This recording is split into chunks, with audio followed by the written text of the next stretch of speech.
काले कल्लू के घर 11वां बच्चा पैदा हुआ जो एकदम गोरा था। वो उसे लेकर तुरंत ही गांव के सबसे समझदार आदमी के पास पहुंच गया। कल्लू बोला, जनाब मेरे 10 बच्चे काले हैं और ये 11वां बच्चा गोरा है। तो समझदार आदमी बोला, तो इसमें मैं क्या कर सकता हूँ? कल्लू बोला, जनाब इस इलाके में दूर दूर तक सिर्फ आप ही गोरे हो। समझदार आदमी बोला, देखो तुम्हारी सभी बकरियां सफेद हैं पर एक बकरी फिर भी काली है। ये सब ईश्वर का चमत्कार है, समझ गए ना? कल्लू बोला, समझ गए जनाब। तो समझदार आदमी बोला, क्या समझे? कल्लू बोला, यही कि मैं इस गोरे बच्चे के बारे में अपना मुंह बंद रखूंगा और आप उस काली बकरी के बारे में।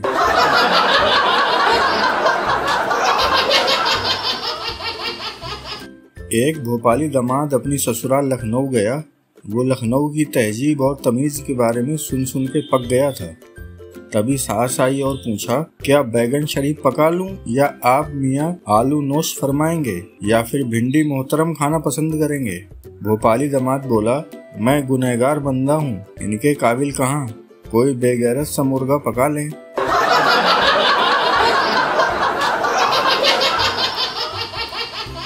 गांधी जी अपने पिता की चौथी पत्नी के बेटे थे। बाबा साहब अपने पिता की 14वीं संतान थे। रविंद्रनाथ टैगोर भी 14वीं संतान थे। सुभाष चंद्र बोस 14वीं संतानों में 9वें नंबर पे थे। विवेकानंद जी 10 संतानों में से 6ठे नंबर पे थे। कमबख्त हम दो हमारे दो के चक्कर में महापुरुष पैदा ही होना बंद हो गए हैं।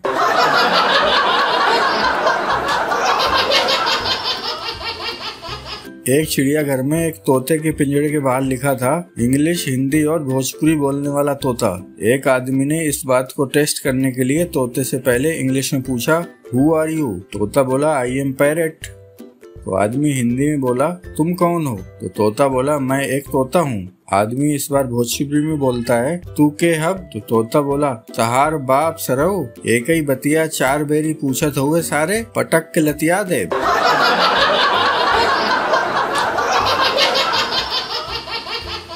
एक बार मंगलू ससुराल गया और जमीन पर बैठ गया।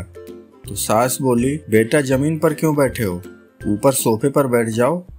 तो मंगलू बोला, नहीं मैं यहीं जमीन पर ठीक हूँ। तो सास बोली, अरे इतना अच्छा सोफा तो है।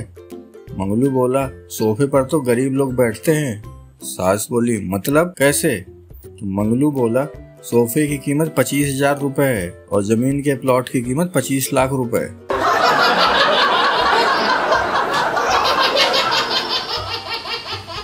एक भैंस घबराई हुई जंगल में भागी जा रही थी। एक चूहे ने पूछा, क्या हुआ बहन, कहाँ भागे जा रही हो? तो भैंस बोली, जंगल में हाथी को पुलिस पकड़ने आई है। तो चूहा बोला, पर तुम क्यों भाग रही हो, तुम तो भैंस हो। तो भैंस बोली, लगता है तुम नए हो, ये भारत है भाई, पकड़े गए तो 20 साल तो अदालत में ये सिद्ध करने में ही लग जाएंगे कि मैं हाथी नहीं भैंस हूँ। ओ माई गॉड। यह सुन भैंस के साथ चूहा भी भागने लगा।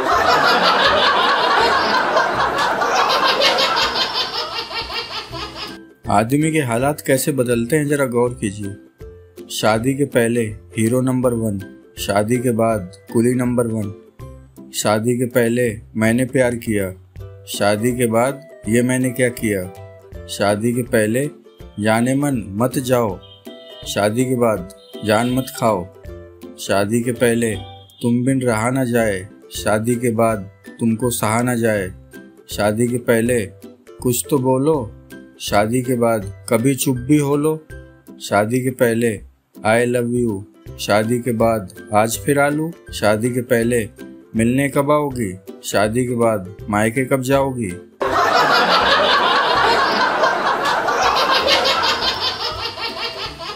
एक पार्टी में काफी मुफ्तखोर घुस गए थे।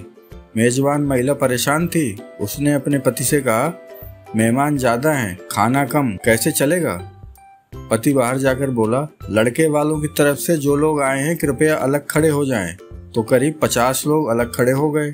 इसके बाद उसने कहा, लड़की वालों की तरफ से जो आए हैं कृपया वो भी अलग खड़े हो जाएं।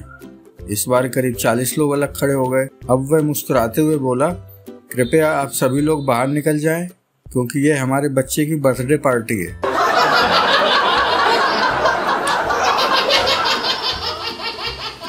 लड़का लड़की बस स्टॉप पे खड़े थे तो लड़का बोला, अच्छी लिपस्टिक है। तो लड़की बोली थैंक्स। लड़का बोला बालियां अच्छी हैं। तो लड़की बोली थैंक्स। लड़का बोला नेकलेस भी प्यारा है। तो लड़की बोली थैंक्स भैया जी। लड़का बोला कमाल है, फिर भी चुड़ैल लग रही हो।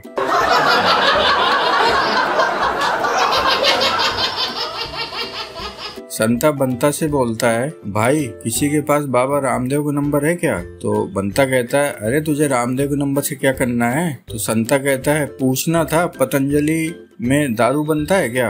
अंग्रेजी दारू पीने से लीवर खराब हो जाता है, आयुर्वेदिक दारू पीना चाहता हूँ।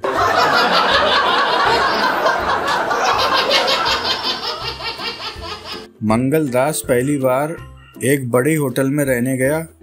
वेटर ने उसे सामान लेकर अपने पीछे आने को कहा तो वेटर बोला चलिए अंदर।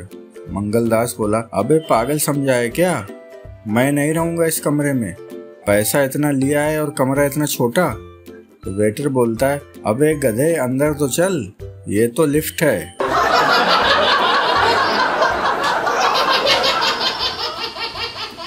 एक युवक गांव में स्थित अपने ससुराल गया। उसने अपनी साली साहिबा को गिफ्ट में परफ्यूम की बोतल दी। साली ने परफ्यूम के बारे में कोई जानकारी नहीं थी। उसने परफ्यूम हथेली पर डाला और चाट लिया। तो युवक ने इसकी शिकायत ससुर से की। तो ससुर जी बोले बड़ी बेवकूफ है, परफ्यूम को चाटने से अच्छा तो रोटी में चुपड़ के खा लेती।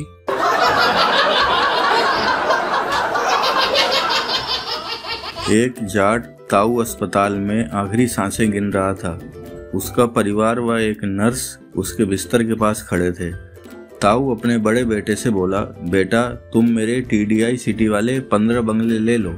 बेटी से कहा तू सोनीपत सेक्टर 14 के बंगले ले ले। छोटे बेटे से कहा तू सबसे छोटा है और मुझे सबसे ज्यादा प्यारा भी, तुझे मैं रोहिणी सेक्टर 24 पॉकेट 13 की 20 दुकानें देता हूँ।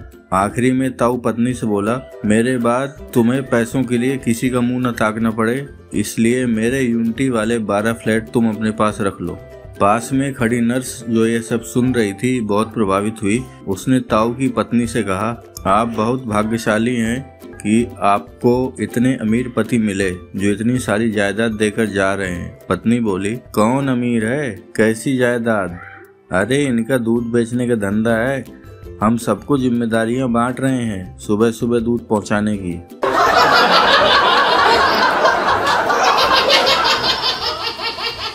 एक बुढ़िया का दामाद बहुत काला था तो सास उसको बोलती है दामाद जी आप तो 1 महीना यहाँ रुको, दूध दही खाओ, मौज करो, आराम से रहो यहाँ। तो दामाद बोला अरे वाह सासू माँ आज तो बड़ा प्यार आ रहा है मुझ पर। तो सास बोली अरे प्यार व्यार कुछ नहीं है कल मुँहे, वो हमारी भैंस का बच्चा मर गया है, कम से कम तुम्हें देखकर दूध तो देती रहेगी।